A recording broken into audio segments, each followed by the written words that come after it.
नमस्कार दोस्तों, मैं आर्यन शर्मा और आप लोग देख रहे हैं आर्यन ऑनलाइन क्लासेस। तो फ्रेंड्स, जैसा कि आप लोग को पता है, अभी जो आप लोग का क्लास चल रहा है ऑब्जेक्टिव का, चैप्टर वाइज ऑब्जेक्टिव चल रहा है, जो कि आपके बोर्ड परीक्षा के लिए बहुत ही ज़्यादा महत्वपूर्ण है। क्योंकि हमने थंबनेल पे ये लिखा है कि इस बार 50 में 50 लाना है। तो भाई मैं आपको हर वीडियो में बताता हूँ कि 50 में 50 किस प्रकार लाया जा सके।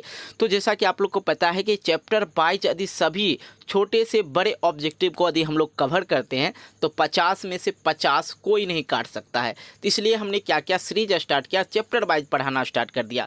तो आप लोग जो है डेली आप लोग को एक वीडियो देखने को मिल जाएगा, जिसमें हम आपको 20 से 25 प्रश्नों का हल करवाएंगे, वो भी बहुत ही ईजी तरीका से। ठीक है, इसलिए वीडियो को शुरू से लेकर अंत तक देखेंगे ताकि आप लोग को हर बात समझ में आ जाए।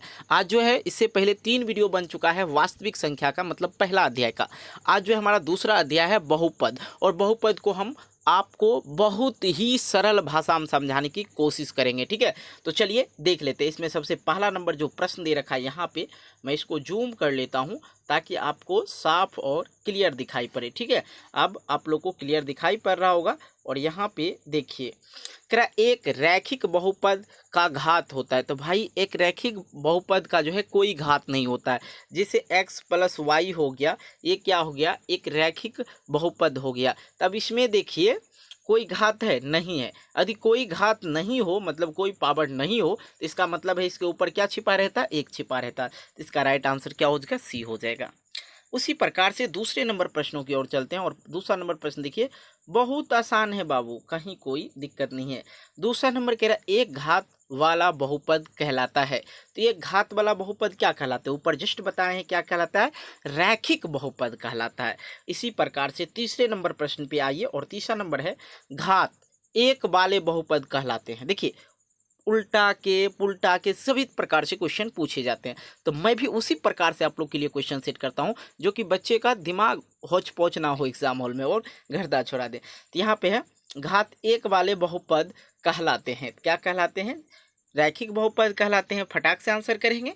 चौथे नंबर प्रश्न पे आइए बाबू, एक घातीय बहुपद का आरेख होता है। जो एक घातीय बहुपद का आरेख होता है, मतलब जब आप लोग ग्राफ पेपर पे काटेंगे एक घातीय वाला, तो वो सरल रेखा में कटेगा। क्या रेखा में कटेगा, सरल रेखा में। जिसका राइट आंसर मतलब सी हो जाएगा।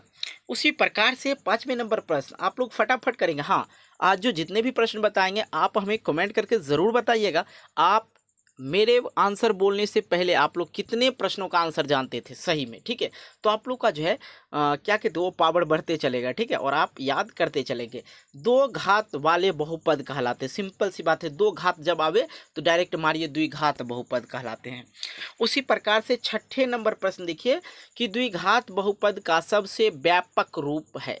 तो आप लोग पढ़े होंगे a x square plus B x plus c, ये क्या है, द्विघात बहुपद का व्यापक रूप है। ठीक है, आइए अगला प्रश्न हम लोग देखते हैं सातवें नंबर का। और सातवें नंबर में कह रहा त्रिघात बहुपद का सबसे व्यापक रूप कौन सा है। त्रिघात बहुपद का सबसे व्यापक रूप कौन सा है। तो यहाँ पे ये जो है c number, a x cube plus B x square plus c x plus d, ये जो है सही हो जाएगा। ठीक है, क्योंकि इस पे त्रिघात की बात चल रहा है। तो यहाँ पे घात की संख्या क्या है, 3 है।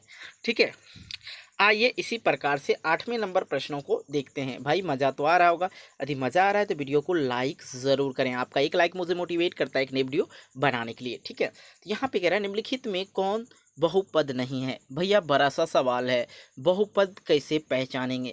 अब देखिए ये इस पर कोई पावर नहीं है, तो इसका मतलब ये एक घात एक बहुपद है, जिसको रैखिक बहुपद बोलते हैं। ठीक है, इस पे तो लगा हुआ ही है, स्क्वायर द्विघात्य है।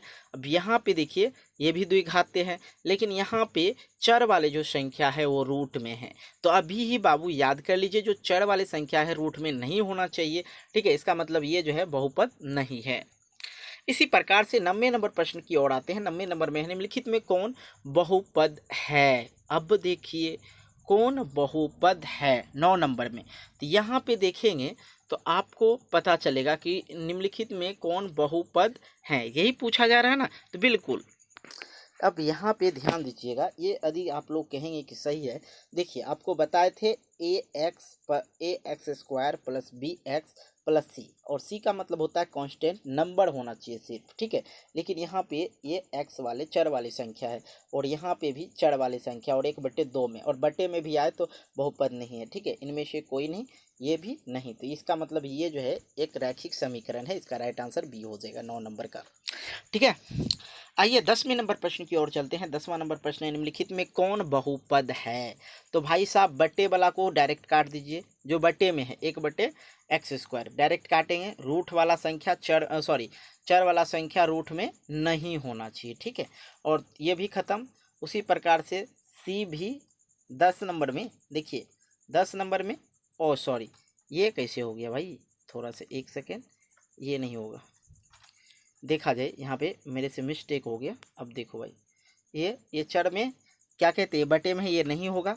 ये देखिए ये x+√2x है, चर वाला संख्या के किस में है, x में है, क्या है, √, में है, ठीक है। ये होना नहीं चाहिए। और दूसरी बात है यहाँ पे x², यहाँ -1 है, ये भी नहीं होगा, तो मतलब है x² -√2x होगा। तो इसका राइट आंसर 10 का बी हो जाएगा, ठीक है।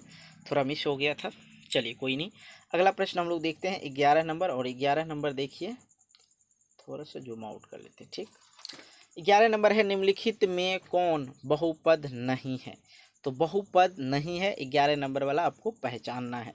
देखिए ये भी बहुपद है, और ये देखिए ये भी बहुपद है। चर वाला संख्या ना तो नीचे होना चाहिए, बटे में नहीं होना चाहिए, और रूट के अंदर नहीं होना चाहिए, ठीक है। बाकी देखिए ये भी है, लेकिन ये नहीं है, क्योंकि चर वाले संख्या 1/x है, ठीक है। इसका मतलब ये नहीं है, 11 का सी हो जाएगा। उसी प्रकार से हम लोग आते हैं, 11 तो हो गया। अब आइए कौन सा, 12 नंबर ना, देखिए, और 12 नंबर प्रश्न पे आ चुके हैं। फिलहाल देखा जाए कौन रेखीय बहुपद का व्यंजक है, कौन रेखीय बहुपद का व्यंजक है। सिंपल सी बात में आप लोग को हम समझाते हैं। देखिए इस पे घात 2 घात है, इस पे 2 घात है, इस पे 3 घात है, ये द्विघात का हो गया, ये भी द्विघात का हो गया व्यंजक, ये त्रिघात का व्यंजक हो गया। लेकिन ये क्या हो गया, रेखीय बहुपद का हो गया, मतलब इस पे कोई भी घात नहीं है। सिंपल सी भाषा हम समझते चलिए। इसका राइट आंसर ए 13 नंबर बाबू साहब। चलिए 13 नंबर प्रश्नों की ओर चलते हैं। निम्नलिखित में कौन बहुपद है। अब यहाँ पे आप लोग को बहुपद समझना है, यहाँ पे आप लोग को जो है बहुपद समझना है। अब ये नहीं होगा क्योंकि बट्टे में x है, चर वाली संख्या बट्टे में नहीं होना चाहिए, भी बट्टे में है, रूट में है, भी है, ठीक है। ये भी फॉलो नहीं कर रहा, ये तो बिल्कुल फॉलो नहीं कर रहा क्योंकि इसके बट्टे में ही है पूरा चीज़, लेकिन ये सब चीज़ फॉलो कर रहा है, तो मतलब ये क्या है, बहुपद है, ठीक है। आइए अगला प्रश्न हमारे पास 14 नंबर, और 14 नंबर में है, निम्नलिखित में कौन रेखीय बहुपद है, ठीक है। निम्नलिखित में कौन रेखीय बहुपद है। सिंपल सी भाषा में समझते चलेंगे। रेखीय मतलब उसके रेखीय बहुपद, उस पर पावर ना 2 होना चाहिए ना 3 होना चाहिए, कुछ नहीं होना चाहिए, 1 होना चाहिए, ठीक है। एक नहीं भी लिखा था, ये बात आप लोग अच्छी तरह समझ रहे, फिर से आप लोग को याद दिला दें। अब देखा जाए ये तो होगा ही नहीं क्योंकि बटे में x, ये भी नहीं होगा क्योंकि बटे में z है, ये भी नहीं होगा, तो बाकी जो बच गया ये यही होगा। इसका राइट आंसर हो जाएगा। इस पे देखिए कोई भी पावर भी नहीं है और ये फॉलो भी कर रहा है। उसी प्रकार से हम लोग आ चुके हैं 15 नंबर पे, और 15 नंबर देखा जाए, क्या निम्नलिखित में कौन बहुपद नहीं है। मतलब निम्नलिखित में कौन बहुपद नहीं है, यही पूछा जा रहा है, तो बिल्कुल। अब 15 नंबर के आप लोग को समझाना ज़रूरी है, बहुपद नहीं है। देखिए ये भी ठीक है, मतलब चर वाला संख्या रूट में नहीं होना चाहिए, सिर्फ ओनली चर वाला संख्या नहीं होना चाहिए, बट्टे में भी नहीं होना चाहिए। देखिए ये भी फॉलो कर रहा है, बहुपद है, ये भी बहुपद है, लेकिन ये नहीं है, तो इसका मतलब इसका राइट आंसर 15 का सी हो जाएगा। उसी प्रकार से हम लोग आ गए हैं 16 नंबर पे, और 16 नंबर देखते हैं, क्या निम्नलिखित में कौन बहुपद नहीं है। मतलब इसमें बहुत सारे संख्या दे रखा है, 4 आप लोग को डिस्प्ले पे दिख रहा है, और बताना है कि कौन सा बहुपद नहीं है। देखिए ये भी बहुपद है, ये द्विघात बहुपद है, ये रैखिक बहुपद है, ये भी द्विघात बहुपद है, लेकिन ये 1/2 में है, मतलब 1/2 में है, तो ये बहुपद नहीं है। 16 का जो राइट आंसर सी हो जाएगा, 1/2 में है इसलिए, ठीक है। आइए 17 नंबर प्रश्नों की ओर चलते हैं। कह रहा किसी बहुपद के शून्यकों की संख्या उतनी ही होगी जितनी बिंदुओं पर बहुपद के आरेख होंगे। बहुपद बिंदुओं पर बहुपद का आलेख डैश को काटती है। फिर से एक बार रिपीट करेंगे, किसी बहुपद के शून्यकों की संख्या उतनी ही होगी जितने बिंदुओं पर बहुपद का आलेख को काटता है। किसको आलेख को काटता है? एक्स आलेख को जितना बार काटेगा उतना बहुपद होगा। इसका राइट आंसर क्या हो जाएगा? बी। 17 का उसी प्रकार से आइए 18 नंबर प्रश्न में, और 18 नंबर प्रश्न कह रहा द्विघात बहुपद a x square plus B x plus c का आलेख रूप होता है। तो किस प्रकार होता है? परवलयीय होता है। इसका राइट आंसर परवलयीय हो जाएगा। आप देखेंगे जो द्विघात बहुपद होगा उसका इस प्रकार बन जाए, यू आकार का, या ऐसे बन जाए, या इस तरह बन जाए, या ऐसे बन जाए, किसी भी प्रकार से बनेगा लेकिन यू आकृति का बनेगा, तो उसको हम लोग बोलते हैं परवलयीय। इसका राइट आंसर सी। आइए अगला प्रश्न 19 नंबर, द्विघात बहुपद के संगत आलेख के लिए कौन सत्य है? तो यहाँ से आप लोग देखेंगे यह आलेख एक्स अक्ष के अधिकतम 2 बिंदुओं पर काटती है, ये भी बात सही है।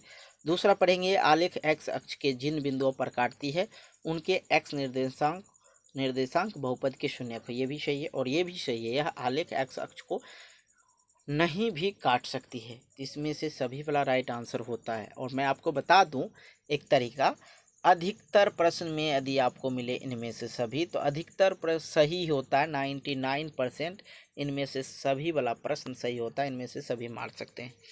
आइए, ये तो था 19 नंबर। अब आते हैं हम लोग 20वें नंबर प्रश्न पे, और 20वां नंबर प्रश्न हमारे डिस्प्ले पे है कुछ इस प्रकार से। देखिए भाई साहब, एक रैखिक बहुपद के शून्यकों की संख्या क्या होगी?